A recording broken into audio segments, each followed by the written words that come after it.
హిందూ దేవతలపై వివాదాస్పద వ్యాఖ్యలు చేసి తీవ్ర విమర్శలకు గురైన యూట్యూబర్ అన్వేష్ పై మరోసారి ఫిర్యాదు నమోదైంది.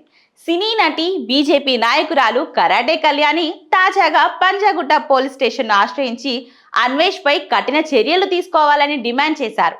గత నెల 31న హిందూ దేవతలను దూషించిన వ్యాఖ్యలపై ఇప్పటికే ఫిర్యాదు చేయగా పోలీసులు కేసు నమోదు చేశారు. తాజాగా ఆ కేసును సైబర్ క్రైమ్ విభాగానికి బదిలీ చేసినట్లు పంజాగుట్ట పోలీసులు తెలిపారు.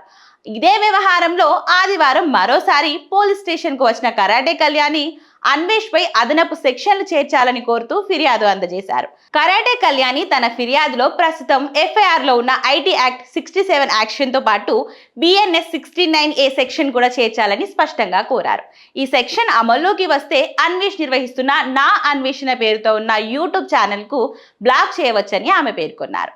అంతేకాదు యూట్యూబ్ ద్వారా వచ్చే ఆదాయం ఏ బ్యాంక్ ఖాతాలోకి వెళ్తుందో గుర్తించి ఆ అకౌంట్లను ఫ్రీజ్ చేయాలని బిఎన్ఎస్ 106 సెక్షన్ ను కూడా చేర్చాలని విజ్ఞప్తి చేశారు.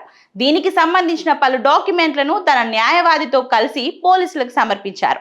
స్త్రీల వస్త్రధారణపై టాలీవుడ్ లో ఇటీవల జరిగిన చర్చల నేపథ్యంలో అన్వేష్ చేసిన వ్యాఖ్యలపై హిందూ సంఘాలు తీవ్ర ఆగ్రహం వ్యక్తం చేశాయి. ఈ వ్యాఖ్యలపై తెలంగాణ వ్యాప్తంగా పలు ప్రాంతాలలో హిందూ సంఘాలు నిరసనలు చేపట్టాయి.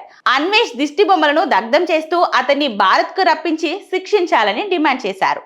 నోటికొచ్చినట్లు మాట్లాడే వ్యక్తులను ఉపేక్షించకూడదని సంఘాల నాయకులు హెచ్చరిస్తున్నారు.